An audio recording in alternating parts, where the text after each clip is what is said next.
کو اگر زندہ کرنا ہے تو سب سے پہلے یہ کہ اللہ کا لا یخافون لومۃ لائم، اللہ کے ولیوں کی اور اللہ کے بندوں کی صفت قرآن کریم نے بیان کی کہ جب وہ اللہ کا کوئی حکم آ پہنچتا ہے اللہ کے حکم کے سامنے پھر دنیا والوں کے کسی حکم کی حکم کو وہ سامنے اپنے اوپر برداشت نہیں کرتے کہ بھلے دنیا ناراض ہو جائے، فلانا ناراض ہو جائے، ڈیکا اور ڈمکا ناراض ہو جائے، لیکن مجھے اللہ کو راضی کرنا۔ اگر اللہ راضی ہو گیا اور پوری دنیا ناراض ہو گئی، اللہ کی قسم دنیا بھی بنے گی میری، آخرت میں میری بنے گی۔ اور اگر اللہ کو ناراض کیا اور دنیا والوں کو راضی کیا، تاریخ اس پر شاہد ہے، تاریخ اس پر گواہ ہے، نہ دنیا کے رہے نہ آخرت کے رہو گے۔ ابراہیم علیہ السلام نے اللہ کو راضی کرنے کے لیے دنیا والوں سے پنجا لیا، نمرود سے پنجا لیا، نمرود نے آگ کے اندر ڈالا، ابا نے گھر سے نکال دیا، لیکن اللہ رب العزت نے دنیا کے اندر بھی چمکایا، آخرت کے اندر بھی چمکایا۔ ابراہیم علیہ السلام کتنی مخالفت میں اور آپ تو سمجھتے کہ میرے بھائیوں اشارات کے اندر کہتا ہوں میں کہ اگر میں اور آپ تو یہ کہتے کہ اگر وہ یہ کر فلانے صاحب قسم ناراض لہذا میں مجبوراً پہ وہ یہ کروں، ارے کچھ نہیں۔ ابراہیم علیہ السلام ایک طرف سے نمرود کے وقت کا بادشاہ ہے، ظالم ہے، اس سے بڑھ کر کے تاریخ اور ہسٹری نے کسی ظالم کو نہیں دیکھا، دوسری طرف سے ابراہیم علیہ السلام اللہ کا کلمہ اور اللہ کی بات لے کر کے نمرود کہتا ہے کہ مان میری بات، کہا نہیں رب کے سامنے تیری نہیں مانوں گا۔ کتنا بڑا سخت سزا دی ابراہیم علیہ السلام کو۔ ارے ایسا کیا کرے، نہ تو ہماری روزی کوئی بند کر سکتا ہے، نہ روٹی کوئی بند کر سکتا ہے، نہ راستہ کوئی بند کر سکتا ہے، لیکن ابراہیم علیہ السلام پر یہ تمام دروازے بند کر دیے گئے۔ ابراہیم علیہ السلام کو کہا نمرود نے میرے سامنے جھکنا پڑے گا، کہا نہیں جھکوں گا۔ نمرود نے قرآن کہہ رہا ہے 6 مہینے تک لکڑیاں جمع کی۔ کتنے کہنے کی بات ہے، سوچ صرف یہ تو زبان سے ہم کہتے ہیں، کانوں سے ہم سنتے ہیں، 6 ماہ تک لکڑی جمع کرتے رہے، پہاڑ کے برابر جب لکڑیاں جمع ہو گئی پھر ابراہیم علیہ السلام کو منجنیق اور توپ کے اندر بٹھا کر کے اس آگ کے بیچ کے اندر ڈال دیا۔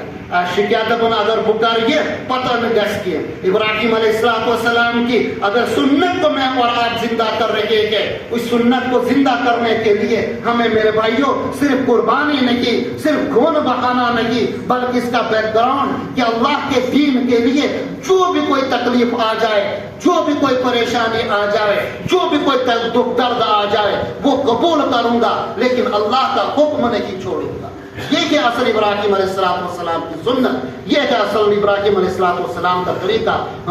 اسی کو فرمایا ہوا سماکم المسلمین، اس اللہ نے تمہارا نام مسلمان رکھا ہے۔ صرف اتنا ہی نہیں،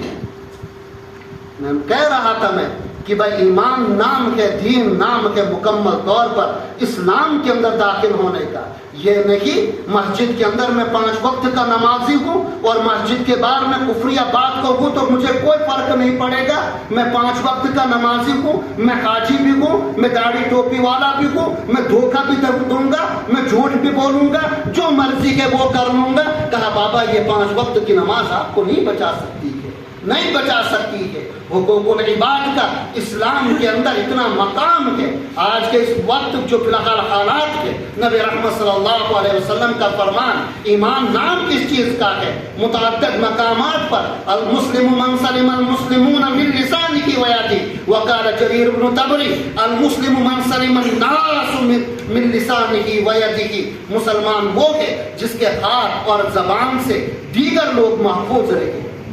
میں نے شرارتوں سے، میں نے تکلیفوں سے، میں نے افراتوں سے، میں نے کوروں سے، میں نے زبان سے اگر میرا پڑوسی محفوظ ہے، مجھے اپنے آپ کو مسلمان کہنے کا حق ہے۔ اور اگر میرے اعمال ایسے ہے، میرا کردار ایسا ہے، میرا اخلاق ایسے ہے کہ میری زبان سے گالیاں بھی میں بک رہا ہوں، جھوٹ بھی میں بول رہا ہوں، دھوکہ دہی بھی میری زبان سے کر رہا ہوں، پھر میں کہوں میں مسلمان ہوں۔ میں نے بتایا صرف 5 وقت نماز پڑھنے سے پھر وہ مسلمان نہیں۔ آج کے اس دور کے اندر من سلم الناس، ہر انسان جس کی تکلیفوں سے، جس کے شر سے محفوظ رہے، دوسری جگہ اللہ کے رسول صلی اللہ علیہ وسلم نے فرمایا، کیا فرمایا؟ اللہ کے رسول صلی اللہ علیہ وسلم نے فرمایا،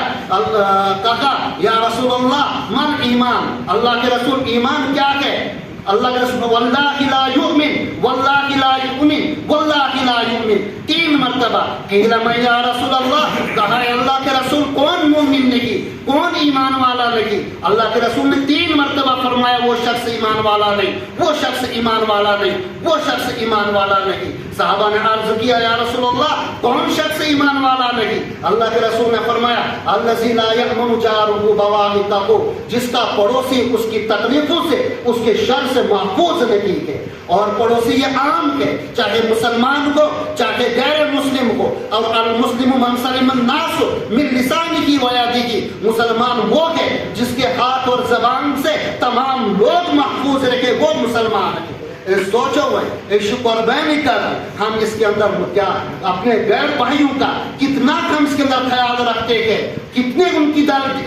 دل آزاری کرتے ہیں، کتنا ان کا دل دکھاتے ہیں۔ اگر میرے اعمال کی وجہ سے، میرے کرتوت کی وجہ سے، میری حرکت کی وجہ سے میرا غیر مسلم بھائی پریشان حال ہے، میں نے اس پر ظلم کیا، میں نے اس پر زیادتی کی، میں نے اس کے حق کو دبایا، کل ایک اللہ کے رسول صلی اللہ علیہ وسلم نے فرمایا وہ شخص ایمان والا نہیں جس کی تکلیفوں سے، جس کے شر سے اور جس کے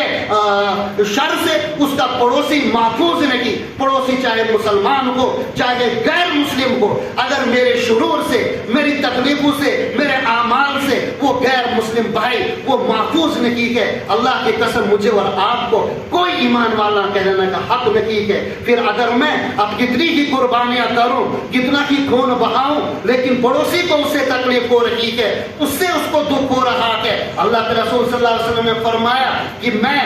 اگر دنیا کے اندر ایک مسلمان کے اور ایک غیر مسلم کے، مسلمان یہ ظالم کے اور غیر مسلم یہ مظلوم کے، کل قیامت کے اندر جب یہ مقدمہ لے کر کے آئیں گے، میں اس وقت اس مظلوم کا، بھلے وہ غیر ہے، اس مظلوم کا اپنے ظالم کے خلاف میں ساتھ دوں گا۔ میرے بھائیوں، ہمیں سنت ابراہیمی کا اصل مقصد تب حاصل ہوگا جب کہ ان تمام